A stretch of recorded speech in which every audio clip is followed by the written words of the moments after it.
Balmoral was supposed to be a quiet, private royal escape, completely controlled, safely shielded from all the chaos outside those heavy castle walls.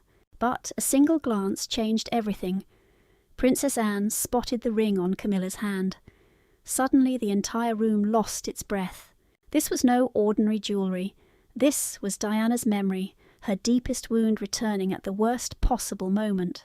Before we look closer at what this means, subscribe so you never miss an update. Anne did not say a word at first. That heavy silence felt far more terrifying than any outburst. Camilla shifted her hand toward her lap. Too late! William saw the whole thing. Catherine watched him notice it. King Charles saw every single bit of it unfold. Yet the monarch made no move to explain anything. Balmoral, the family's secluded Scottish estate, typically used for quiet gatherings, it was picked to show unity after months of tension. Instead, that unity shattered, all because of a single forbidden symbol. The meeting was carefully planned. Charles wanted peace. Camilla wanted dignity. William wanted his family to avoid another devastating rupture at all costs. Catherine aimed to protect him from falling back into a deep grief. And then there was Anne, sharp as ever. She arrived with the watchful gaze of someone who knew royal peace is often just a polished band-aid over a deep, unhealed wound. The entire royal household, consisting of the inner network of advisors, family offices, and personal staff who managed daily life, had engineered the retreat to be perfectly controlled, but no advisor could stop what happened once Anne looked. William's face hardened before anyone could speak. He did not need anyone to say Diana's name out loud. He knew, he remembered. He felt the sharp sting of seeing his mother's memory quietly managed and smoothed over in a room where she had suffered. Catherine stood close to him. Even she knew this comfort had its limits. Certain memories do not yield to soft words. They demand fierce protection. Then Princess Anne shattered the silence. Her voice was quiet, but it carried the full weight of a command. This lunch could not go on. Camilla glanced toward Charles, waiting for him to save her, but the king hesitated. That brief hesitation told the room absolutely everything. This was no simple misunderstanding anymore. It was a direct challenge to authority memory and the unspoken boundaries protecting Diana's legacy. And before Anne's quiet words could even be processed, every single person there had to face the raw pain of that ring. The shockwave hit everyone differently. For Camilla, status. For Anne, violation. For William, a wound torn open right in front of everyone. For Catherine, a realization that a quiet weekend had turned into an emotional battlefield. And for Charles, a heavy silence he could no longer manage. Anne did not raise her voice. She did something far colder. She set her teacup down with sharp force. She stared at Camilla's hand. She let that crushing silence punish the room before saying a word. Balmoral, the remote Scottish castle where the royal family hides its most sensitive private moments, had been carefully chosen because everyone believed this privacy would shield them from conflict. But absolute privacy failed. It did not stop William from seeing his mother's shadow in a place he never expected. Camilla tried desperately to stay perfectly still, but her own hand betrayed her. The queen consort slid it slowly toward her lap, hoping the controversial ring might vanish if nobody spoke up. Anne noticed. Catherine saw it. William noticed it most of all. His entire face tightened, not with anger but with the raw pain of a son watching Diana's memory get dragged in without permission. Catherine remained close by his side, reading the sharp shift in his expression before anyone else dared to speak. King Charles hardened his posture, but he did not ask for explanations. That silence instantly changed the room. A retreat meant to show unity now carried a highly dangerous new meaning. It mattered deeply. Diana was not just history. She was still an active, painful part of William's private grief. It mattered because Anne believed royal discipline meant guarding sacred boundaries, not crossing them for pride. When Anne finally spoke, she sounded incredibly calm. She said the gathering simply could not go on like this, especially not with that ring on display, and not while everyone pretended they did not know exactly what it meant. Camilla looked toward Charles, but he offered no rescue. William kept completely silent, cutting deeper than words. Catherine watched closely. This was no longer a simple family disagreement. It had become a test of respect. Anne had always guarded the rules, but this time her quiet anger had nothing to do with basic protocol. Formal protocol only explained the surface. Real respect explained the deep, unhealed wound hiding beneath it. Camilla had not just worn a historic piece of jewellery. She had touched a raw memory belonging to Diana's sons. Anne decided a line was crossed. The question was no longer whether anyone noticed the ring. Everyone had seen it clearly, and everyone felt the temperature in the room plummet. Why did Camilla wear it to Balmoral in the first place? That burning question led directly back to a hidden family incident that made this confrontation almost completely inevitable. The shocking showdown at Balmoral did not start there. It began weeks earlier during a private Windsor ceremony that almost nobody outside the family knew about. That secret meeting was meant to divide up old possessions, quiet, bitter historical arguments, and finally protect Diana's legacy from being exploited. Instead, it became the exact trigger pushing Princess Anne toward an unavoidable family showdown. Prince William walked into that ceremony with his guard up. Catherine knew it before a word was spoken. She stayed close. This was no ordinary meeting. He walked right into a room where strangers were handling his late mother's things, labelling her life, sorting through her memory. They spoke of history, but he just felt completely lost.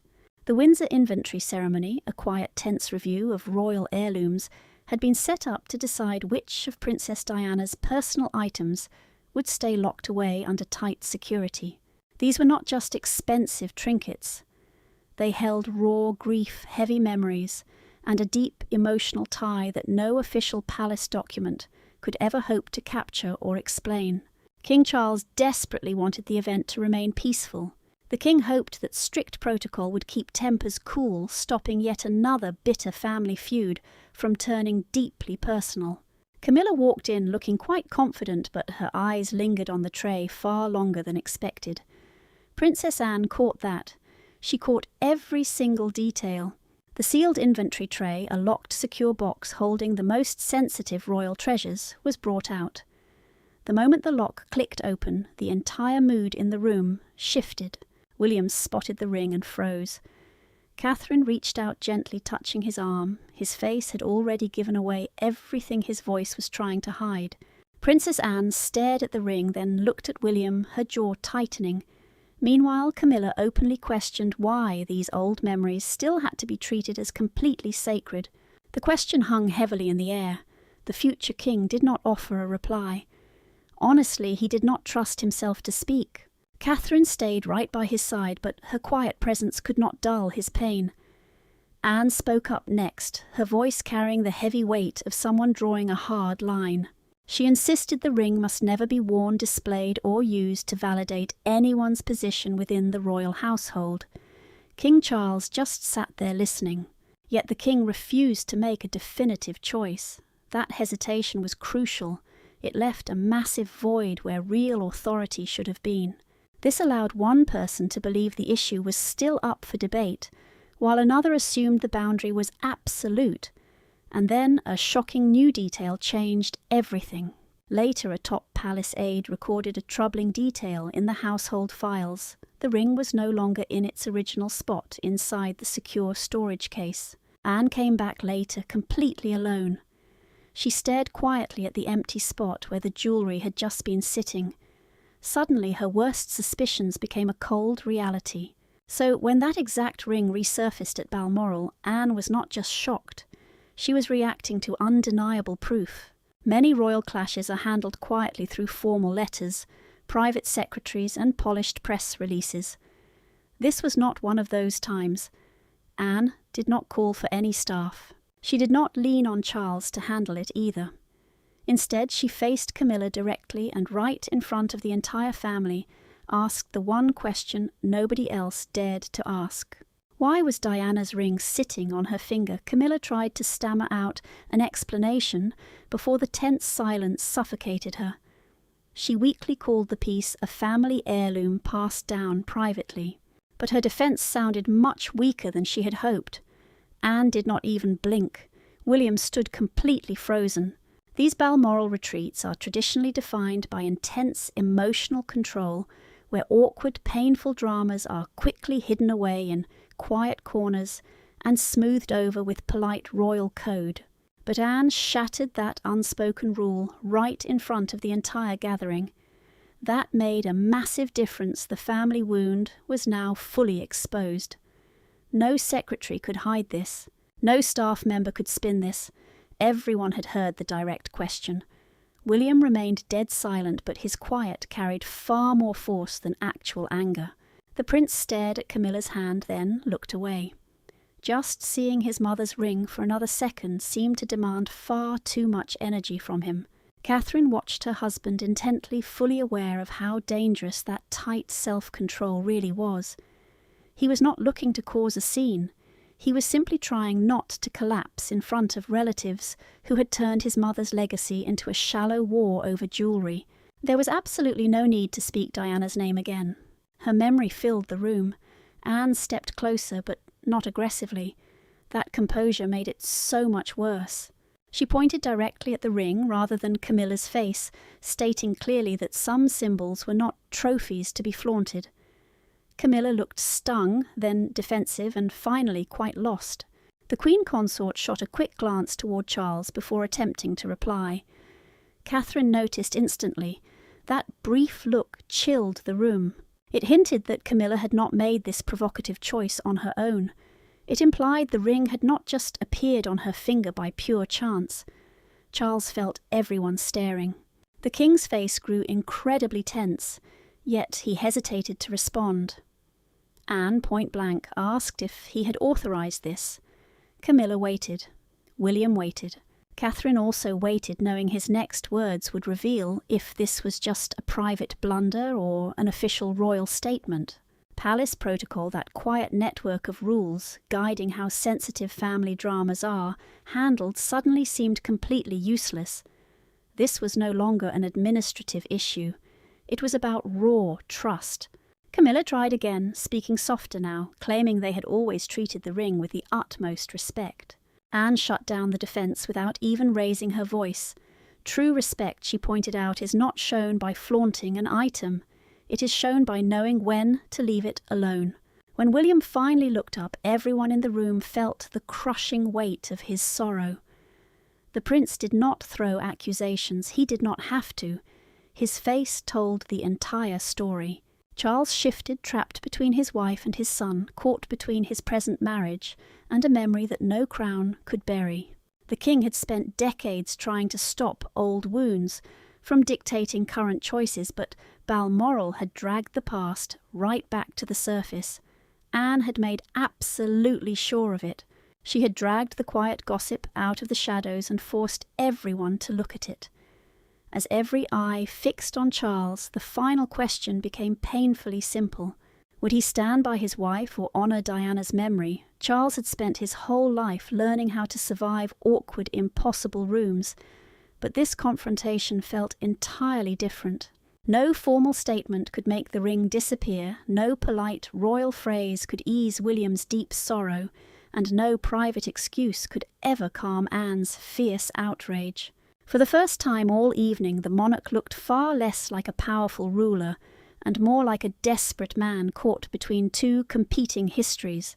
Charles glanced over at Camilla, the sheer stress on his face showing everyone he knew the risks.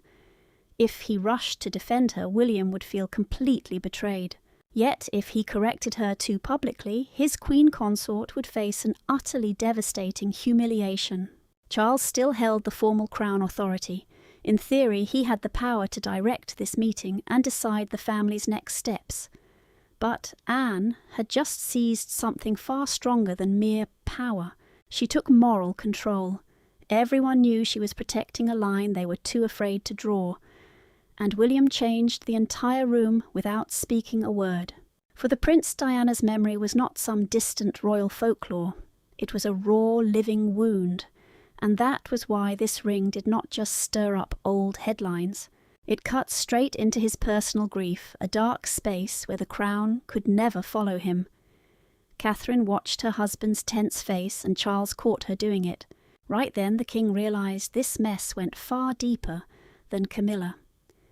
It was about whether William could trust his own father to protect the very few things that remained sacred. Camilla sat frozen, desperately waiting for Charles to step in. The Queen Consort had walked into Balmoral thinking this ring would secure her royal status, not completely strip away her shield. Every passing second of silence made her look smaller. Anne refused to soften. She quietly reminded Charles about the strict instructions in the Windsor inventory. That secret document had marked the ring as restricted, meaning it was never meant to be worn displayed or treated like some casual piece of family jewellery. That reminder changed everything, shifting raw tension into cold accountability.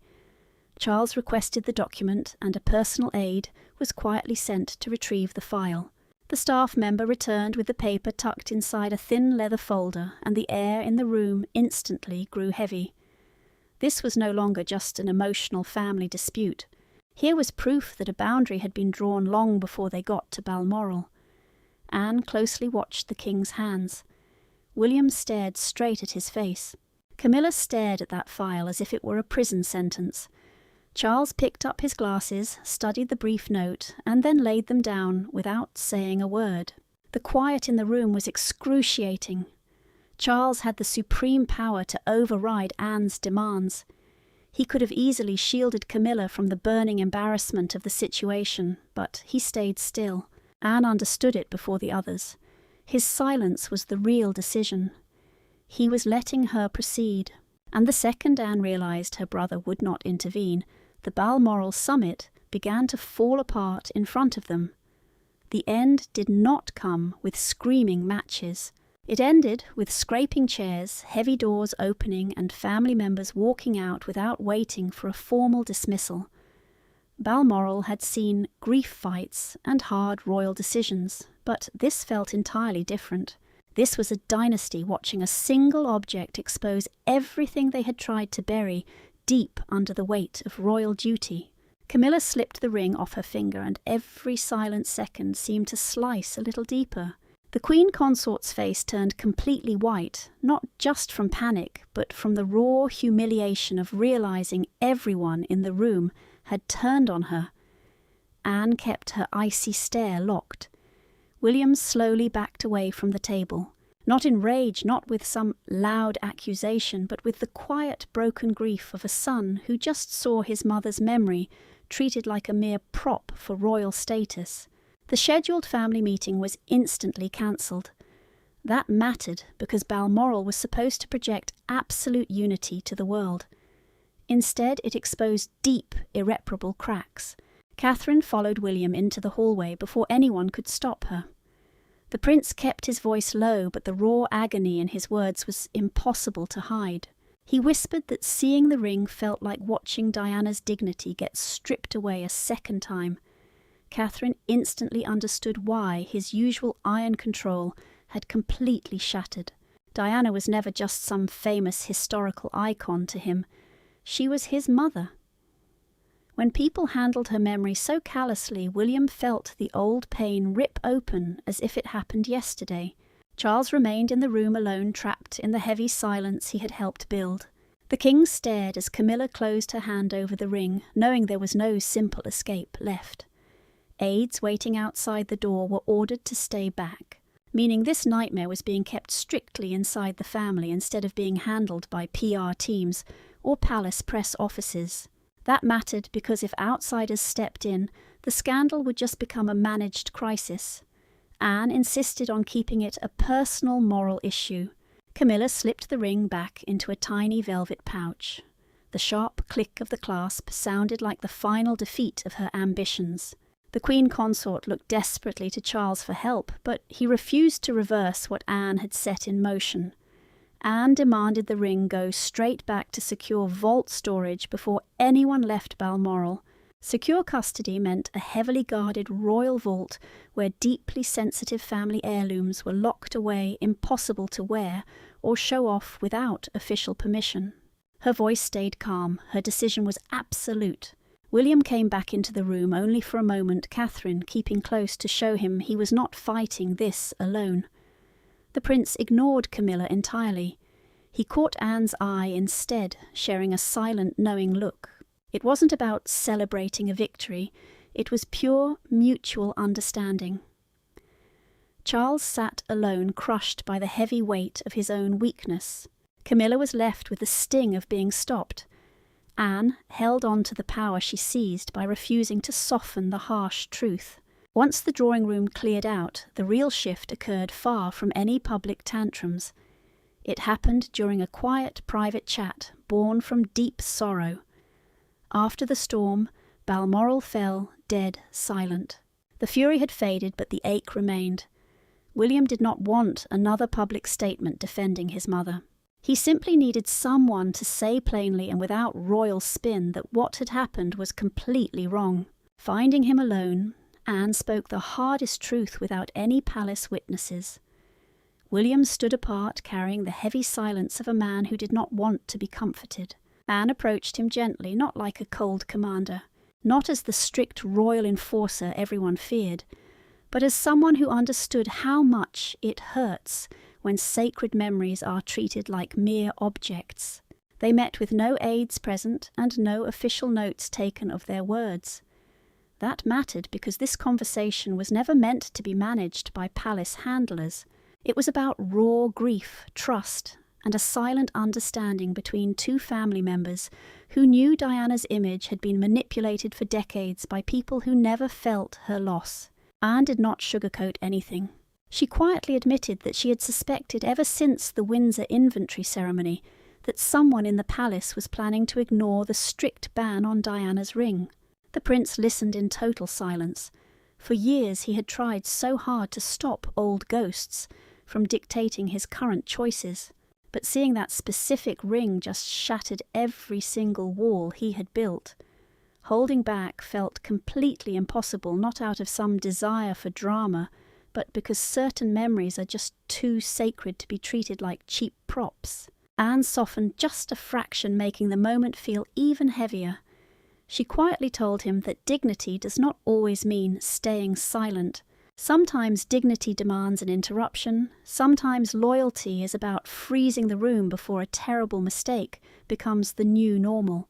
William looked at her, and for the first time since their gathering fell apart, the future king seemed slightly less alone. He was still hurting, but someone had finally witnessed his grief, not managed it, not swept it under the rug, just witnessed it. Right there, William made his choice. From now on, any piece of jewellery tied to Diana would need explicit permission from him and Catherine before anyone could wear it. Catherine was key here. She saw his raw pain, without trying to control it, knowing the thin line between honouring a legacy and exploiting it. Princess Anne accepted the new rule without any drama. She was well aware the institution would fight any decision putting raw feelings over royal protocol, yet she knew this line simply had to be drawn. Anne rested her hand over William's for one brief second, pulling it back quickly as though even comfort had to fall in line with royal discipline. That small gesture spoke volumes when words failed them both. The ring had cut deep, but it also forced a hard boundary. Now their private pact handed the palace a completely new reality. But outside the walls of Balmoral, the silence was already fracturing. By morning, what started as a quiet family dispute had exploded into a massive public reckoning. As the sun rose, the story slipped past the castle gates. The family desperately wanted quiet, but their hush stood no chance against the image gripping the public mind. Picture Camilla wearing Diana's ring, a shattered family meeting, and William frozen in disbelief.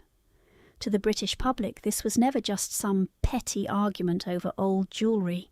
They saw it as a desperate war over legacy. King Charles tried to grab control before the first newspaper hit the stands, but the storm had already left him far behind. Press officers scrambled to spin the whole disaster as just a simple misunderstanding, but their sterile words felt incredibly small compared to the deep hurt. That PR machine, meaning the team tasked with drafting carefully polished statements and managing their public image, could usually kill a scandal before it became national rage. This time the ring carried too much heavy history. It hit hard because people never saw Diana as some closed chapter. She remained deeply emotional, intensely personal, and unfinished. Camilla's name was dragged into every single debate with brutal speed. The Queen Consort's supporters argued she was unfairly humiliated, claiming Anne turned a private family matter into a very public punishment. But Diana's supporters saw something else entirely. They saw a boundary that was finally fiercely defended. They saw William's grief being treated with genuine respect instead of being managed. And because the prince stayed completely silent, his quiet spoke much louder than any polished statement the palace could draft. One London paper made the moment impossible to ignore, splashing a close-up of that ringed hand next to the headline, "Diana's shadow returns to Balmoral." That single image captured exactly what millions of people felt. Outside Kensington Palace, quiet crowds gathered near the gates, and several people left white flowers to show their support for William. Kensington Palace, the London home forever tied to Diana and her sons, became crucial because it turned a nation's private grief into a real physical space. People didn't gather for politics. They came because her memory still lives there, making the palace the unexpected heart of the whole drama. On a morning programme, a broadcaster called the clash the moment the monarchy admitted some wounds cannot be inherited by marriage. The line spread fast because it spoke the truth the palace avoided. Anne had not just stood up to Camilla. She challenged that old royal habit of demanding the public move on before the family itself has even healed. Charles read the papers with a heaviness he couldn't hide. The king knew that every safe, polished phrase from the palace now sounded like pure avoidance. Their official response didn't mention Diana directly, and that glaring silence only made her presence feel even louder. Now Camilla was deeply stung by the public backlash. Anne was widely hailed as a fierce protector, while William became the quiet centre of a storm he never wanted to trigger. The public chatter hardened into real judgment. Charles could no longer pretend a polished press release would fix this. The verdict would come from their next move. And, as the noise finally began to settle, the true meaning of what happened at Balmoral became painfully clear. In the end, that gathering wasn't remembered just because it was cut short. It was remembered for why it was cut short. Princess Anne didn't halt that family meeting just over a piece of jewellery. She stopped it because the ring carried a name, a heavy grief, and a boundary the institution had ignored for far too long. In that one moment, Diana's legacy was fiercely defended. Anne forced the royals to face what no PR spin could hide. The ring went straight back into family custody, a secure, restricted vault, where sensitive items cannot be worn or moved without direct approval. This was crucial because items linked to Diana were never ordinary jewels. They carried the emotional inheritance of her sons, and no royal hierarchy could ever erase that. Charles finally accepted this reality. The king understood that raw authority and marriage couldn't dictate terms when his eldest son's deep grief was on the line. Camilla left Balmoral feeling deeply wounded, embarrassed, and far quieter than when she arrived. The Queen Consort had been publicly shut down, and that sting ran deep. Yet her embarrassment didn't erase the hurt of seeing her wear the ring. William knew the difference. The prince did not gloat over her embarrassment. He simply found peace because Anne said aloud what he was expected to carry in silence for years. Diana's memory had finally been defended without a single apology. Catherine quietly backed the decision, and her silent approval gave the rule actual teeth. She knew Diana's memory was too sacred to ever become a political prop, a PR strategy, or status proof. The future queen understood a hard truth. Honouring a memory meant guarding it from careless hands, even inside the family. Anne's bold action had proved something much larger than mere anger. It proved that true loyalty to the crown sometimes meant protecting the royal family from its own worst impulses. Charles quietly accepted the change without another fight. The king knew Balmoral had not ended in perfect unity, but it had ended in raw truth. A strict new private rule was drawn up for Diana's personal possessions. Now William and Catherine would have direct veto power over how those sensitive items were handled. It was a massive decision giving real grief a voice inside a cold royal system built entirely to suppress emotion. It showed that the future of the royal family could not survive by burying pain.